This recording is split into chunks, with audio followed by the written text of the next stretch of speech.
ඔයා කොච්චර expensive creams, සෙරම්ස් use කරත් ස්කින් එක හරියන්නේ නැද්ද? ඇත්තටම ප්‍රශ්නේ තියෙන්නේ ඔයාගේ ස්කින් එකේ නෙවෙයි, ඔයා කන දේවල් වල. ඔයා වැඩියෙන් සීනි අධික කෑම කනකොට ඒකෙන් ස්කින් එකේ කොලජන් බිඳිලා හැම රැලි වැටෙන්න ගන්නවා. තව එකක්, රුධිරයේ සීනි මට්ටම ඉහළ යද්දී ඉන්සුලින් සහ IGF-1 හෝමෝන්ස් වැඩි වෙලා ඔයිල් කන්ට්‍රෝල් නැති වෙලා කුරුලෑ එනවා. ආයුර්වේදයට අනුව කුරුලෑවලට යුවාන පිඩකා කියලා කියන්නේ. සමේ රෝගී තත්ත්වවලදී මූලිකව ත්‍රිදෝෂයන්ම බලපාන අතර කුරුලෑවලදී ප්‍රධානව කෆ හා වාත දෝෂයන් කෝප වෙනවා. අවසානයේ රක්ත ධාතුවද දුෂ්ටි වෙලා ඒක ෆේස් එකෙන් එළියට පෙන්눔 කරන්න ගන්නවා. සොලියුෂන් එක සිම්පල්.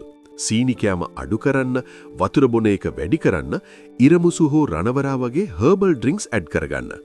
මතක තියාගන්න, ඔයාගේ ඩයට් එක ෆික්ස් නොකර ස්කින් එක ෆික්ස් කරන්න බෑ. ඒ නිසා මේ සුදු පාට මාරයගෙන් ගැලවෙන්න.